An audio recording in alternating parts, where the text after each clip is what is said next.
Hello students, कैसे हैं आप लोग। पढ़ाई लिखाई सब बढ़िया चल रही है। तो चलिए आज हम लोग इसी पढ़ाई को आगे बढ़ाते हुए कैलोरीमेट्री के सेकंड पार्ट पर आते हैं। तो लास्ट में बेटा हम लोगों ने पढ़ा था कैलोरीमेट्री में कि जब भी किसी हाई टेम्परेचर वाली बॉडी को लो टेम्परेचर वाली बॉडी के साथ कांटेक्ट में लाते हैं तो हीट का फ्लो तब तक हाई टेम्परेचर वाली बॉडी से लो टेम्परेचर वाली बॉडी की तरफ होता रहता है जब तक कि दोनों बॉडीज के टेम्परेचर सेम नहीं हो जाते। और जैसे ही दोनों बॉडीज के टेम्परेचर सेम हो जाते हैं तो हीट का फ्लो बंद हो जाता है।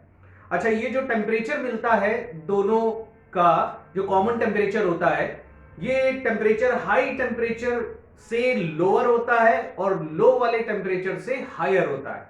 ठीक है, ऐसा होता है। तो बेटा इसमें जो हम लोग कैटेगरी पढ़ेंगे जिसमें क्वेश्चंस पूछे जाते हैं, एक एक करके पढ़ेंगे। तो पहली कैटेगरी वो है जिसमें ये क्वेश्चंस पूछे जाते हैं कैलोरीमेट्री के। तो पहली कैटेगरी ये है कि हीट रिक्वायर्ड और हीट रिलीज्ड, हीट रिक्वायर्ड और heat released when substance heated और कूल्ड। ठीक है, पहली कैटेगरी ये है कि जैसे कोई सब्सटेंस हमें दे रखा है, उसको हम हीट करते हैं या फिर कूल करते हैं तो हीट एनर्जी एब्जॉर्ब होती है या रिलीज होती है। तो इस पर क्वेश्चन पूछा जाता है कि कितनी हीट एनर्जी एब्जॉर्ब होगी या रिलीज होगी। तो इस टाइप का क्वेश्चन एक एग्जांपल से लेकर हम लोग सॉल्व करते हैं। मान लीजिए हमारे पास इस टाइम आइस है। ठीक, आइस हमको दे रखी है, suppose that m gram ice है एट -10 डिग्री सेल्सियस पर, -10 डिग्री सेल्सियस पर m ग्राम आइस दे रखी है। अब इस आइस को हीट अप करना स्टार्ट करते हैं। ठीक, इसको हम हीट देते हैं। सपोज दैट यहां पर एक बर्नर लगा दिया, उससे हम इसको हीट देते हैं। तो ये जो -10 डिग्री सेल्सियस पर आइस है, सबसे पहले इसका टेम्परेचर राइज करेगा -10 से -9, 8, 7, इस तरीके से करते करते पहले इससे 0 डिग्री सेल्सियस की आइस बनेगी। पहले इससे 0 डिग्री सेल्सियस की आइस बनेगी। ठीक है, तो -10 डिग्री सेल्सियस से 0 डिग्री सेल्सियस तक आइस बनने के लिए हमें जो हीट देनी पड़ेगी, मान लेते हैं वो Q1 की देनी पड़ती है और इसकी वैल्यू ms डेल्टा T के इक्वल होगी। m यहां पर आइस का मास है, S specific heat of ice और delta T change in temperature. यहां पर चेंज इन टेम्परेचर हो रहा है -10 से 0, तो इतनी हीट सप्लाई होगी। इसके बाद इसको फर्दर और हीट देंगे तो 0 डिग्री सेल्सियस की आइस 0 डिग्री सेल्सियस के वाटर में कन्वर्ट होगी। तो यहां से फिर 0 डिग्री सेल्सियस की आइस से हमें 0 डिग्री सेल्सियस का वाटर मिलेगा। तो यहां पर देखो फेस चेंज हो रही है, 0 डिग्री सेल्सियस की आइस 0 डिग्री सेल्सियस के वाटर में कन्वर्ट हो रही है।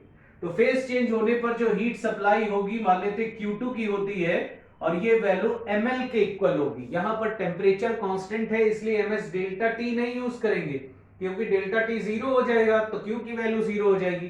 तो यहां पर भी हीट सप्लाई हो रही है, लेकिन अब ये लेटेंट हीट के फॉर्म में, क्योंकि फेस चेंज हो रहा है। तो Q2 is equal to ml के इक्वल हो जाएगी। अब ये चूंकि आइस का केस है तो latent heat of fusion use करेंगे जिसकी वैल्यू 80 कैलोरी पर ग्राम होती। ठीक है, तो Q2 की वैल्यू इतनी हो जाएगी। अब फर्दर ये 0 डिग्री सेल्सियस का जो वाटर है इसको और हीट अप करते हैं। तो इस 0 डिग्री सेल्सियस के वाटर का टेम्परेचर अब धीरे धीरे राइज करेगा। तो 0 से 1, 2, 3, 4 ऐसे करते करते 100 डिग्री सेल्सियस तक हम इस वाटर का टेम्परेचर बढ़ा सकते हैं। तो फाइनली हमको 100 डिग्री सेल्सियस का वाटर मिल जाएगा। तो 0 डिग्री सेल्सियस से 100 डिग्री सेल्सियस तक वाटर कन्वर्ट करने के लिए जो हीट सप्लाई होगी वो मान लेते हैं Q3 की होती है, तो उसकी वैल्यू अब हो जाएगी ms delta T. ms delta T, क्योंकि यहां पर टेम्परेचर चेंज कर रहा है तो अब हीट सप्लाई की वैल्यू होगी ms डेल्टा टी। s यहां पर स्पेसिफिक हीट वाटर की यूज करेंगे क्योंकि अब यहां पर वाटर बन गया है, तो स्पेसिफिक हीट ऑफ वाटर। इसके बाद 100 डिग्री सेल्सियस का जो ये वाटर है इसको अगर हम फर्दर और हीट देते हैं और गर्म करते हैं तो इस 100 डिग्री सेल्सियस के वाटर से हमको 100 डिग्री सेल्सियस की स्टीम मिलेगी। पहले पहले ये पूरा वाटर 100 डिग्री सेल्सियस की स्टीम में कन्वर्ट होगा, तो 100 डिग्री सेल्सियस की स्टीम मिलेगी। तो 100 डिग्री सेल्सियस का वाटर, 100 डिग्री सेल्सियस की स्टीम, टेम्परेचर कांस्टेंट, यानी कि फेज चेंज हो रही है यहां पर, तो जो हीट रिक्वायर्ड होगी मान लेते Q4 की होती है, तो ये वैल्यू ml के इक्वल होगी, और L यहां पर latent heat of vaporisation use होगा क्योंकि स्टीम का केस है, और LV की वैल्यू कितनी होती है 540 रखेंगे। तो इस तरीके से 100 डिग्री सेल्सियस की हमको स्टीम मिल जाएगी। अब सपोज दैट इसका फर्दर अगर हम टेम्परेचर इंक्रीज कराते हैं, तो ये जो 100 डिग्री सेल्सियस की स्टीम है, इसको हम और हायर टेम्परेचर 101, 102, 103 ऐसे करते करते कितना भी टेम्परेचर हम बढ़ा सकते हैं। तो सपोज दैट 200 डिग्री सेल्सियस तक बढ़ा दिया, तो 200 डिग्री सेल्सियस की स्टीम इससे हम बना सकते हैं। तो अब यहां पर 100 डिग्री सेल्सियस से 200 डिग्री सेल्सियस तक टेम्परेचर चेंज कर रहा है, तो टेम्परेचर अगर चेंज कर रहा है तो यहां पर अब जो हीट सप्लाइड होगी मान लेते Q5 होती है, तो उसकी वैल्यू ms डेल्टा T के इक्वल हो जाएगी क्योंकि टेम्परेचर चेंज कर रहा है। यहां पर जो स्पेसिफिक हीट होगी वो स्टीम की यूज होगी क्योंकि अब यहां पर स्टीम बन चुकी है, तो इक्वेशन हो जाएगी ms of steam delta T। तो इस तरीके से नेगेटिव टेम्परेचर की आइस को जब हम हीटअप करते जाते हैं तो इस तरीके से वो वाटर में, वाटर से स्टीम में कन्वर्ट होती है फाइनली। तो इस प्रोसेस में इधर से उधर जाने पर हमको हीट देनी पड़ती है इसमें।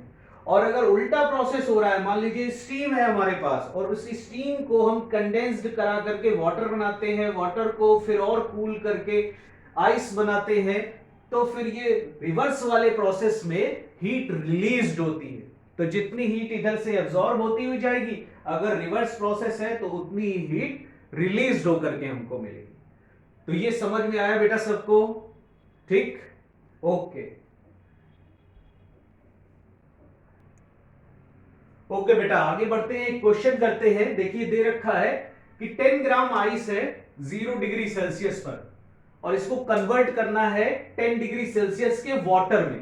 तो पूछ रहे हैं कितनी हीट रिक्वायर्ड होगी, इसको कितनी हीट देनी पड़ेगी। तो चलिए सॉल्व करते हैं बेटा। तो सबसे पहले तो देखो ये जो 10 ग्राम आइस दे रखी है 0 डिग्री सेल्सियस पर, इसको जब हम हीटअप करेंगे तो इससे पहले 10 ग्राम वाटर बनेगा 0 डिग्री सेल्सियस का। ठीक है, 10 ग्राम वाटर बनेगा 0 डिग्री सेल्सियस का, और उसमें मान लो Q1 की हीट देनी पड़ती है। फिर उसके बाद फर्दर इसको और हीट देंगे तो ये जो 0 डिग्री सेल्सियस का वाटर है वो फिर कन्वर्ट होगा 10 डिग्री सेल्सियस के वाटर में, तो मान लो Q2 की हीट और देनी पड़ती है। तो इसमें इतने स्टेप इन्वॉल्व होंगे। ठीक है, अब उसके बाद Q की वैल्यू Q1 प्लस Q2 के इक्वल हो जाएगी। ठीक है, दोनों का समेशन कर देंगे।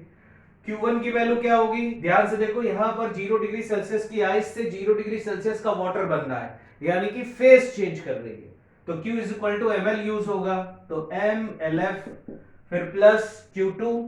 ये 10 ग्राम वाटर है 0 डिग्री सेल्सियस का, इससे 10 डिग्री सेल्सियस का वाटर बन रहा है, टेम्परेचर चेंज कर रहा है, तो कौन सी हीट यूज होगी, ms डेल्टा T, तो ms डेल्टा T।